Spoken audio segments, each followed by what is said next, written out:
Hello friends, मैं रचना Amarnath happy literature channel में आपका स्वागत करती हूँ। तो इस वीडियो का जो टॉपिक है वो लिंग्विस्टिक थियोरी से मैंने चूज किया है, जिसका टाइटल है सैपियर-वुर्फ हाइपोथेसिस। और ये थियोरी दो एंथ्रोपोलॉजिकल लिंग्विस्ट के नाम पर बना है, एडवर्ड सैपियर और Benjamin Whorf. Theory is based on the concept of language and thought, भाषा और विचार। So to understand this theory, in fact any linguistic theory, first of all you should know what is language. Language क्या है सबसे पहले आप वो समझ लो। So what is language? Language is a means of communication, एक सोर्स है कम्युनिकेशन का, जिससे कोई भी अपने आइडियाज़ को शेयर कर सकता है, इमोशंस को, कोई भी फैक्ट्स को, थॉट्स को शेयर कर सकता है। तो ये जो शेयरिंग ऑफ इंफॉर्मेशन है वो किसके बीच में हो रहा है? दो इंसानों के बीच में हो सकता है, या फिर ग्रुप के बीच में हो सकता है, दो बड़े बड़े ग्रुप्स है उसके बीच में हो सकता है, या फिर इंडिविजुअली भी हो सकता है। आप अकेले हो उसके बाद भी इंफॉर्मेशन शेयर हो रहा है। कैसे हो रहा है?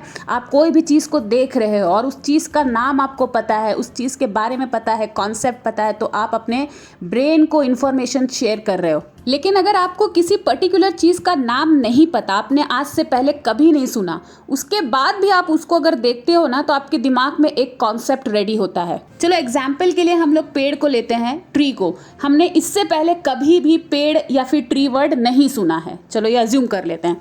तो उसके बाद भी हमारे दिमाग में पेड़ से रिलेटेड कई सारे कॉन्सेप्ट हो जाएंगे, उसके शेप से रिलेटेड, कलर से रिलेटेड, फ्रूट से रिलेटेड। तो ऐसा नहीं है कि हम उस चीज़ को बिल्कुल ही इग्नोर कर सकते हैं, हमको उसके बारे में कुछ आइडिया नहीं है। हमारे दिमाग में उससे रिलेटेड आइडिया बन चुका है। वो भले नाम हमें नहीं पता उसका कि उसे पेड़ कहते हैं या ट्री कहते हैं, लेकिन हमारे दिमाग में उसके से रिलेटेड कॉन्सेप्ट है कि वो ग्रीन कलर का है, उसका शेप ऐसा है, उसके अंदर फ्रूट्स होते हैं। ये सारी चीज़ें क्या है? कॉन्सेप्ट। तो जो लैंग्वेज है वो भी सब ऐसे ही बना है। एक वर्ड हम सुनते हैं और उससे रिलेटेड हमारे दिमाग में कॉन्सेप्ट बन जाता है। तो इसको आपने कभी सुना होगा, इसे सिम्योटिक कहते हैं। Sign means signifier and signified. तो ये थियोरी को समझने के लिए ये चीज़ें ज़रूरी थी, इसलिए मैंने आपको एक्सप्लेन कर दिया। तो अब हम इस थियोरी को टेक्स्ट के थ्रू समझेंगे। अगर आप ऐसे टाइप ऑफ क्वेश्चन के लिए प्रिपेयर करें, आपको नोट्स चाहिए, तो आप यहाँ से अपना नोट्स लिख सकते हैं और इंट्रोडक्शन आपको ज़रूर लिखना चाहिए। So Sapir Whorf hypothesis is a linguistic theory which states that persons language influence और determines how they perceive the world. मतलब इंसान का जो दुनिया को देखने का नज़रिया होता है, चीज़ों को समझने का तरीका होता है, वो उसके लैंग्वेज से अफेक्ट करता है। मतलब उसके लैंग्वेज से इन्फ्लुएंस होता है, उसके लैंग्वेज से डिटरमाइन होता है। तो ये मेन आइडिया है इस थियोरी का। तो इसे प्रूफ करने के लिए सैपियर ने और वुर्फ ने कई सारी चीज़ों को एक्सप्लेन किया है। साथ ही साथ कई लोगों ने इसको क्रिटिसाइज भी किया है, उनके इस आइडिया को। This theory is named after two American anthropological linguists, Edward Sapir and Benjamin Whorf. तो ये थियोरी का नाम ये दोनों लिंग्विस्ट के ऊपर रखा गया है। हालांकि ये दोनों ने कभी भी अपने वर्क को एक साथ कभी पब्लिश नहीं किया है, फिर भी इन दोनों के नाम पर ये थियोरी है। सैपियर-वुर्फ हाइपोथेसिस को और भी दूसरे नाम से भी जाना जा सकता है, जैसे linguistic relativity, linguistic relativism, linguistic determinism, Whorfian hypothesis, Whorfianism. Okay, now let's start with the first point and very basic idea of this theory. The Sapir-Whorf hypothesis states that language either determines or influences one's thought. तो language thoughts को determine कर रहा है। मतलब क्या हुआ? Language thoughts को control कर रहा है, उसको क्रिएट कर रहा है। और इन्फ्लुएंस करना मतलब अफेक्ट करना, प्रभावित करना। दूसरे तरीके से समझते हैं, people who speak different languages, जो लोग अलग अलग लैंग्वेजेस को बोलते हैं, दे सी द वर्ल्ड डिफरेंटली। वैसे ही वो लोग वर्ल्ड को भी देखते हैं, चीज़ों को भी देखते हैं, रियलिटी को भी उसी तरीके से देखते हैं जिस तरीके से उनका लैंग्वेज होता है, जिस तरीके से वो बोलते हैं। Based on the language they use to describe it, कि किसी भी चीज़ को डिस्क्राइब करने के लिए जो लैंग्वेज वो यूज़ करते हैं उस पर वो डिपेंड करता है उनके थॉट्स। एक एकदम घरेलू सा एग्जाम्पल मैं देती हूँ आपको।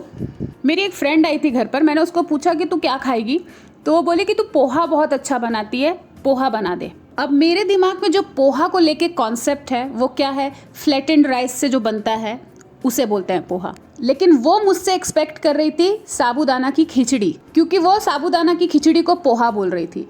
अब तो यहाँ पे दो चीज़ को डिस्क्राइब करने का हम दोनों का जो लैंग्वेज है वो दोनों ही डिफरेंट है। इससे हमारे थॉट्स इन्फ्लुएंस हुए। जब उसने पोहा बोला तो मेरे दिमाग में आया फ्लैटेंड राइस, जबकि उसके दिमाग में क्या थॉट चल रहा था, साबूदाना की खिचड़ी। तो यहाँ पे मिसकंसेप्शन की बात नहीं हो रही है, यहाँ पे ये बात हो रही है कि जो लैंग्वेज होता है वो हमारे थॉट्स को कैसे इन्फ्लुएंस करता है। जब हम गंगा का नाम लेते हैं तो हम क्या कहते हैं, होली गंगा। तो इससे हमारे थॉट्स पता चलते हैं कि हम लोग गंगा को कितना ज़्यादा रिस्पेक्ट देते हैं और हमारे कल्चर में उसका कितना ज़्यादा इम्पोर्टेंस है। So this entire theory revolves around the idea that language has power and can control how you see the world, how you see the reality from your point of view. Now let's see the second point. Here we'll talk about the two associated principles of Sapir-Whorf hypothesis, and these are linguistic determinism and linguistic influence. So linguistic determinism refers to the idea that a person's language determines or either restricts और enables their ideation. Ideation मतलब formation of concept, formation of idea. तो linguistic determinism means इंसान का जो language होता है उसके thoughts को कंट्रोल कर सकता है, रेस्ट्रिक्ट कर सकता है, या फिर उसे अलाउ करता है, मतलब उसे अनेबल करता है कि वो कोई भी आइडियाज़ को फॉर्म कर सके, कोई भी कॉन्सेप्ट को फॉर्म कर सके। यहाँ पे एक एग्जाम्पल दिया है, उस एग्जाम्पल के अकॉर्डिंग अगर किसी इंसान के पास किसी भी पर्टिकुलर कॉन्सेप्ट के लिए कोई लैंग्वेज नहीं है, मतलब कोई वर्ड नहीं है, तो वो इंसान उस कॉन्सेप्ट को नहीं समझ पाएगा। ऐसा लिंग्विस्टिक डिटर्मिनिस्ट कहते हैं। लेकिन आप खुद सोचो कि ये चीज़ें सही है क्या? क्योंकि एक छोटे बच्चे का अगर आप एग्जाम्पल लोगे, एकदम छोटे बच्चे 6-7 महीने के बच्चे का ले लो, तो उनके पास लैंग्वेज नहीं होता, उनके पास कोई वर्ड नहीं होता, तो इसका मतलब ये नहीं है कि उनके दिमाग में कोई कॉन्सेप्ट ही नहीं है। उनके दिमाग में फिर भी कॉन्सेप्ट है। वो लोग फैमिलियर लोग को देख के खुश हो जाते हैं, कोई स्ट्रेंजर को देखते हैं तो रोने लगते हैं, उनके पास नहीं जाते। इसका मतलब क्या है, उनके दिमाग में कॉन्सेप्ट है। खैर ये मेरा पॉइंट ऑफ व्यू था, मैंने इसको इसलिए शेयर किया ताकि आप भी इसी तरीके से हर एंगल से सोचा करिए, तभी जाके आप लिटरेचर को समझ पाएंगे। अब इस एग्जाम्पल का अपोजिट अगर हम देखें, if a person spoke a language that had multiple definitions for one concept, एक ही चीज के लिए उसके पास कई सारे डेफिनेशन है, कई सारे मीनिंग है, कई सारे वर्ड्स हैं, तो लिंग्विस्टिक डिटर्मिनिस्ट कहते हैं उस इंसान के पास बेटर अंडरस्टैंडिंग रहेगा उस चीज को समझने के लिए। तो इसमें कोई शक नहीं है, अगर आप किसी भी चीज़ को कई तरीके से समझ सकते हैं, कई तरीके से उसको डिफाइन कर सकते हैं, तो डेफिनेटली वो कॉन्सेप्ट आपके दिमाग में बहुत अच्छे से सेट हो जाए। तो ये थी लिंग्विस्टिक डिटर्मिनिज्म की बात। अब देखते हैं लिंग्विस्टिक इन्फ्लुएंस क्या है। The language that a person speaks has an impact on the way they think but doesn't inhibit or control their ability to comprehend experiences। तो ये प्रिंसिपल के अकॉर्डिंग इंसान का जो लैंग्वेज होता है वो उसके थॉट्स को इन्फ्लुएंस करता है, उसके वे ऑफ थिंकिंग को इन्फ्लुएंस करता है। तो सिर्फ इन्फ्लुएंस करता है, ना कि उसे कंट्रोल करता है या फिर रेस्ट्रिक्ट करता है, जैसे कि लिंग्विस्टिक डिटर्मिनिज्म में होता है। Now let's see the third point. अब इसमें क्या दिया है, जो बेंजामिन वुर्फ थे अपने इस प्रिंसिपल को, कौन सा प्रिंसिपल, लिंग्विस्टिक डिटर्मिनिज्म को प्रूफ करने के लिए होपी इंडियंस पर स्टडी किए थे। होपी इंडियंस कौन थे? नेटिव अमेरिकन ट्राइब्स थे। तो लिंग्विस्टिक डिटर्मिनिज्म में हम क्या समझे थे कि अगर किसी इंसान के पास किसी चीज़ के लिए कोई वर्ड नहीं है, कोई लैंग्वेज नहीं है, तो वो चीज़ वो इंसान कभी समझ नहीं पाएगा। ऐसा लिंग्विस्टिक डिटर्मिनिस्ट सोचते हैं और कहते हैं।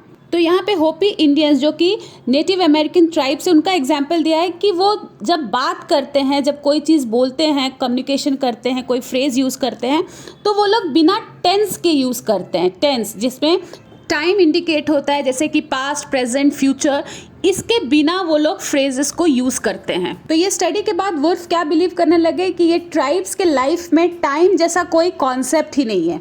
लेकिन इसके बाद भी कई सारी स्टडीज़ हुई होपी इंडियंस के बारे में, जिसमें ये पता चला कि जो वुर्फ की थियोरी थी वो इनकरेक्ट थी। So you read this third point, you will understand more clearly. तो फ्रेंड्स, इस थियोरी को पढ़कर हमको सिर्फ वो एक बात याद आती है कि पहले मुर्गी आया कि पहले अंडा, पहले लैंग्वेज कि पहले थॉट, पहले हमारे दिमाग में लैंग्वेज बना है कि पहले कॉन्सेप्ट, या फिर पहले कॉन्सेप्ट उसके बाद लैंग्वेज। तो फ्रेंड्स, इसमें कोई डाउट नहीं है कि लैंग्वेज बहुत इंपॉर्टेंट होता है हमारे अंडरस्टैंडिंग के लिए, हमारे थॉट्स के लिए।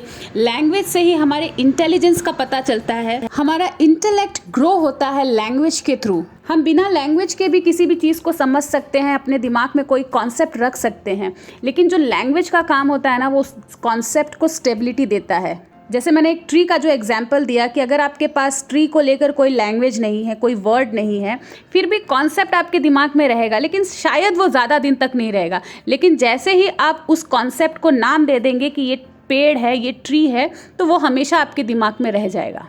तो फ्रेंड्स, इस वीडियो में बस इतना ही। आई होप ये टॉपिक आपको क्लियर हो गया हो, आपके लिए ये हेल्पफुल हो। अगर आपको ये वीडियो अच्छा लगा है तो प्लीज़ प्लीज़ प्लीज़ इसे लाइक कर दीजिए, चैनल को भी सब्सक्राइब कर लीजिए, क्योंकि ऐसे बहुत सारे वीडियोस आने वाले हैं जो आपके लिए इंपॉर्टेंट हो सकता है, आपके लिए हेल्पफुल हो सकता है। तो मिलते हैं मेरे नेक्स्ट वीडियो में एक नए टॉपिक के साथ। तब तक के लिए आप अपना ख्याल रखिए। बाय।